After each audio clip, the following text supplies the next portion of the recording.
నిన్న గరికపాటి నరసింహారావు గారిది ఒక యూట్యూబ్లో అనుకోకుండా ఒక టాక్ ఓపెన్ అయింది. ఆ టైటిల్ భలే ఉంది, ప్రజ. దాని పేరు ప్రజ ఏమిటి అనుకుంటే ప్రశ్నలు జవాబులని. సో అందులో ఒక కాంటెక్స్ట్ చెప్తూ ఆయన అన్న మాట ఏంటంటే, భూమి మీద రెండు రకాల మనుషులు ఉంటారు. ఒక రకం ఏమిటి అంటే, రేపు ఏం జరుగుతుందో అని ఆలోచిస్తూ ఆందోళనలో పడేవాళ్ళు. రెండో వాళ్ళు ఎవరు అంటే, రేపు ఏం చేయవచ్చు అని ఆలోచించి నిర్మాణాత్మకంగా ఒక అడుగు వేసేవాళ్ళని. సో ఈ విషయం గురించి నేను సరదాగా కొన్ని మాటలు చెప్తాను, ఎవరికి వాళ్ళు ఆలోచించుకోండి. ఎందుకంటే ఖచ్చితంగా ఈ రెండు కేటగిరీస్ ఉన్నాయి. ఏం చేద్దామని ఆలోచిస్తే మార్గం దొరుకుతుంది, రేపు ఏం జరుగుతుంది అని ఆలోచిస్తే మార్గం మూసుకుపోతుంది. ఒక చిన్న కథ విన్నా. ఒక వ్యక్తి సముద్రాన్ని దాటాలనుకున్నాడంట. ఒడ్డున కూర్చుని ఆలోచిస్తున్నాడు, నేను సముద్రంలో దిగే సమయానికి పెద్ద అల వస్తే, ఒకవేళ హఠాత్తుగా గాలి పెరిగి అలల మధ్య చిక్కుకొని పోతే, మధ్యలో మరి ఆకలేస్తే, సరే పడవలో ఫుడ్ అంతా తీసుకుపోయిన అలలు రాకపోయినా ఏదో కారణం చేత పడవకు చిల్లుబడి పడవ మునిగిపోతే, సో అట్లా అతని జీవితాంతం ఒడ్డునే ఉన్నాడు అనేది కథ సారాంశం.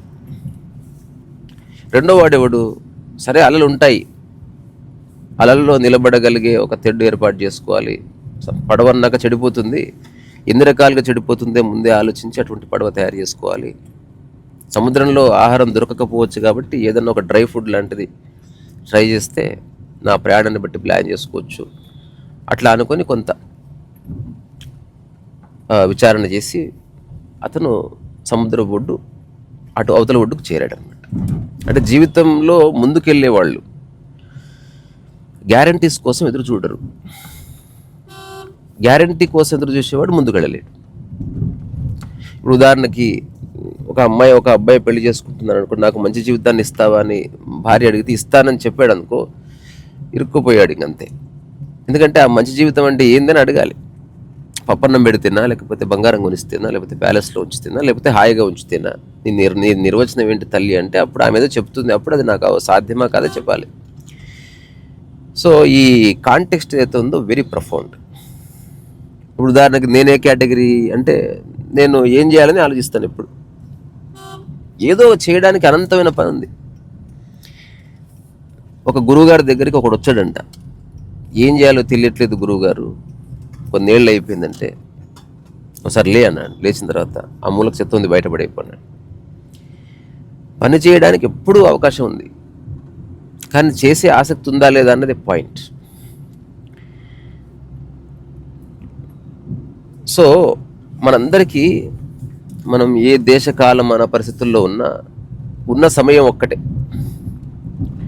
సో భవిష్యత్తు గురించి ఆలోచిస్తూ ఉండేవాడు భయపడతాడు. అట్లా భయపడే మనిషి తప్పకుండా సమయాన్ని కోల్పోతాడు. అదే భవిష్యత్తును అర్థం చేసుకొని భవిష్యత్తులో ఒడిదుడుకులు రావచ్చు అని ఒక అండర్స్టాండింగ్ కలిగి ఉండి ఎవడైతే ఒక అడుగేస్తాడో వాడి జీవితాన్ని నిర్మించుకుంటాడు. ఇప్పుడు మనం ప్రపంచంలో మనం అనుభవిస్తున్న గొప్ప గొప్ప ఇన్వెన్షన్స్ అన్నీ కూడా రేపు ఎట్లా అని ఆలోచించిన వాళ్ళు కాదు, రేపటి కోసం ఏం చేయొచ్చు అని ఆలోచించిన వాళ్ళు.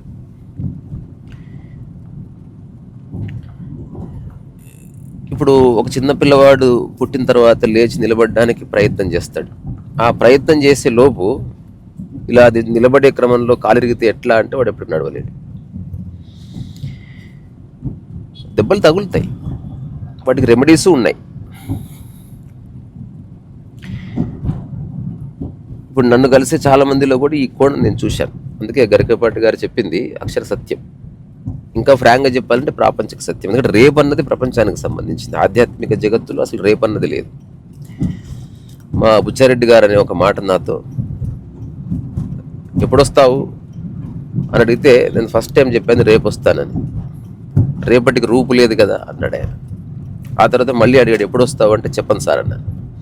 అక్కడితో ఆ సమస్య వెళ్ళిపోయింది. వచ్చినప్పుడు వస్తాను, రానప్పుడు రాను అని. రీసెంట్గా అదే డైలాగ్ ఫంకి సినిమాలో పెట్టారు, నేను రానంత వరకే రానట్టు, నేను వస్తే వచ్చినట్టు అని. అంతే కదా బ్రో అంటాడు వాడు. సో పడుకునే ముందు రేపెట్లా ఏమైపోతుంది అని ఆందోళన చెందకుండా రేపు ఉదయం లేచి ఏం చేయొచ్చు అని ఆలోచిద్దాం. ఒక చిన్న పాజిటివ్ థింకింగ్ అనుకుందాం, పర్వాలేదు. ఒక వ్యక్తి బుద్ధుడిని కలిశాడంట. ఆ బుద్ధుడిని అడిగాడు ఒక ప్రశ్న, ఏమిటంటే, గురువుగారు నాకు చాలా భయంగా ఉంటుంది, భయం పెరుగుతుంది రోజు రోజుకి, రేపు ఏమవుతుందో అని. బుద్ధుడు నవ్వి దానికి జవాబు చెప్పకుండా చమత్కారంగా ఒక మాట అన్నాడంట. నువ్వు ఒక బాణంతో గాయపడ్డావు అనుకుందాం, రెండో బాణాన్ని ఎందుకు గుచ్చుకుంటున్నావు అని అడిగాడంట. నాకు అర్థం కాలేదండి అంటే, ఏం లేదే, జీవితంలో వచ్చే సమస్య ఒక బాణం అయితే దాని గురించి ఆందోళన పట్టిన రెండో బాణం నిజానికి మొదటి బాణం కంటే నీకు రెండో బాణం ఎక్కువ గాయం చేస్తుంది అన్నట్టు. ఇప్పుడు మన సినిమాల్లో ఏదైనా సన్నివేశం జరిగినప్పుడు వెనక బ్యాక్గ్రౌండ్ స్కోర్ వస్తుంది. మన రియల్ లైఫ్లో ఏ బ్యాక్గ్రౌండ్ స్కోర్ ఉండదు. అందుకే మన జీవితం పేలవంగా అనిపిస్తుంది, సినిమా చూస్తే చాలా బాగా అనిపిస్తుంది. మరి మన లైఫ్లో కూడా బ్యాక్గ్రౌండ్ స్కోర్ ఉంది, కానీ మనకు వినిపించదు అంతే, కానీ అది కనిపిస్తుంది రిజల్ట్లో. అది ఎట్లా అంటే, ఏదైనా ఒక సంఘటన జరిగినప్పుడు దానికి ఊహను జోడిస్తాం కదా, అట్లా బ్యాక్గ్రౌండ్ స్కోర్ యాడ్ అయ్యి ఒక మామూలు సినిమా, సంసార పక్షంగా ఉన్న సినిమా, లేదా ఒక కామెడీ సినిమా, సిట్కామ్, హర్రర్ సినిమాగా మారుతుంది. అందుకని జీవితానికి ఊహను జోడించకూడదు. రేపేం జరుగుతుంది అంటే ఊహ జోడించబడ్డది. రేపేం చేద్దామంటే ఊహ లేకుండా ప్రాగ్మెటిక్గా, ఎంపెరికల్గా అంటే ఆచరణాత్మకంగా ఒక క్లారిటీతో ఒక అడిగేయడానికి సంసిద్ధం అవ్వడం. ఇది ఒక్కసారి నిర్ణయం అయిపోతుంది లైఫ్లో. ప్రతిరోజు నేను రేపు ఏం జరుగుతుందని ఆలోచించను, రేపు ఏం చేయాలో ఆలోచిస్తాను, అట్లా ఉండదు. ఒక్కసారి మైండ్ సెట్ ఎస్టాబ్లిష్ అయితే రేపు ఏం చేయాలని ఆలోచిస్తాం. అందుకని సమస్యలు వస్తాయని భయపడేవాడు సమస్యను సాల్వ్ చేయలేడు. సమస్య వస్తుంది కానీ అదేమిటో తెలియదు, బట్ ఐఎమ్ ప్రిపేర్డ్ అనుకుంటే సమస్యకు సొల్యూషన్ దొరుకుతుంది. చివరిగా ఒక మాట, ఫ్యూచర్ని ఎవరు ప్రిడిక్ట్ చేయలేరు, ఎవరి వల్ల కాదు. మమతా బెనర్జీ కూడా ప్రిడిక్ట్ చేయలేకపోయింది. గెలుస్తానని అనుకున్నది కానీ ఓడిపోయింది. గెలుస్తా అనుకున్నది కాబట్టి, అనుకున్నది జరగలేదు కాబట్టి, నేను ముఖ్యమంత్రిగా ఓడిపోయిన మోరల్ విక్టరీ నాది అని ఏదో చెప్పింది. దేశ ప్రజలంతా కిసుక్కు నవ్వారు.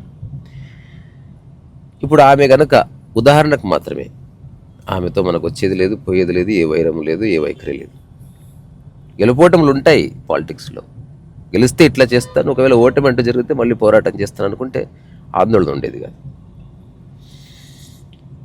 చాలాసార్లు ఇట్లా జరుగుతుంది. మనం కారులో ప్రయాణం చేసినప్పుడు చెడిపోతే పర్సన్ అయిపోతారు. అరే, కారు తయారు చేసినప్పుడే చెడిపోవడం కూడా తయారైంది అందులో అని తెలుసుకుంటే సరిపోతుంది. ఒక మనిషి పుట్టినంబడే వాడి లోపల మరణించే మెకానిజానికి ఒక ద్వారం ఓపెన్ అయ్యే ఉంటుంది. ఒక వస్తువు కొత్తది కొన్నావంటే చెడిపోవడానికి కొన్నావు. సో నువ్వు అర్థం చేసుకోవాల్సింది, ఎప్పుడో ఒకప్పుడు ఖచ్చితంగా ఏదో సమస్య వస్తుంది, అప్పుడు ఏం చేయాలి అని నేను ఆలోచించడానికి సంసిద్ధంగా ఉన్నాను అన్న ఒక స్పృహ కలిగితే యు ఆర్ త్రూ. చివరిగా ఒక్కటి, సేమ్ అదే విషయం బట్ రకరకాల కథలు లాంటివి. ఒక రైతు ఉన్నాడు, రాత్రి పడుకునే ముందు భయపడేవాడు. రేపు వర్షం పడకపోతే ఎట్లా, ఒకవేళ వర్షం పడ్డా పంట వేస్తే అది నాశనం అయితే ఎట్లా, పురుగులు వస్తే ఎట్లా, సరే మంచి పంట పండింది కానీ మార్కెట్ రేట్ పడిపోతే ఎట్లా, ఇలా ఆలోచిస్తూ నిద్ర సరిగా పోక ఆరోగ్యం నాశనం చేసుకుని అట్లా పంట వేయలేదంట. ఇంకొకటి ఏమనుకున్నాడు, ఇవన్నీ వస్తాయి, చూద్దాం ఏం జరుగుతుందో. సరే నీళ్ళు వర్షం రాకపోతే కొత్త పద్ధతి ట్రై చేస్తాను. అక్కడనే పుట్టింది. ఇప్పుడు మనకి పొలాల లోపల ఆర్టిఫిషియల్ బావులు వచ్చిన కవరేజ్ పెడుతున్నారు. తర్వాత కరెంట్ ఉంటేనే మోటార్ పనిచేసేది, ఇప్పుడు ఆ పరిస్థితి పోయింది. ఎవడో తయారు చేశాడు ఒక రీఛార్జ్ అయ్యే ఒక పంపు, ఒక కరెంట్ పోగానే ఇది స్టార్ట్ అవుతుంది. మా అపార్ట్మెంట్లో కూడా కరెంట్ పోగానే ఆటోమేటిక్ లైట్ వచ్చేస్తుంది. అంటే ఆల్టర్నేటివ్ కోసం వెతికేవాడు వల్లనే మనం భూమి మీద హాయిగా బతుకుతున్నది. ఎవరైతే ఎట్లా అని ఆందోళన పడ్డాడో వాడు చచ్చాడు, అందరిని చంపాడు. అందుకని ఒకడు భవిష్యత్తుని నియంత్రించాలని ప్రయత్నం చేస్తున్నాడు, ఒకడు తన చేష్టలని ప్లాన్ చేసుకుంటున్నాడు. వాట్ కెన్ ఐ డూ అని ఒకడు, వాట్ హ్యాపెన్ టుమారో అని ఒకడు. ఒకవేళ ఈ రెండు మానసిక స్థితులు కలిగి ఉంటే, ఒకడేమో యాంగ్జైటీతో మిగిలిపోయాడు, పగిలిపోయాడు. మరొకడు అనుభవంతో ఎదిగిపోతాడు. అందుకని పనికిరాని విషయానికి పరిశాన్ కావద్దు. Take it easy. దాని అర్థం నిర్లక్ష్యం చేయమని కాదు. ఇలా వస్తుంది తెలుసు అబ్బా, పిల్లవాడికి జ్వరం వచ్చింది వస్తుందని తెలుసు, అయ్యే వాళ్ళవాడు చలో పద హాస్పిటల్కి వెళ్దాం అట్లా అనుకోవాలి. ఒక్కొక్కసారి సీరియస్నెస్ రావచ్చు, అది క్వైట్ న్యాచురల్, కానీ ఫియర్ రాకూడదు. ఇది సరస్సు వయసు. గరికపాటి గారికి థ్యాంక్ యూ.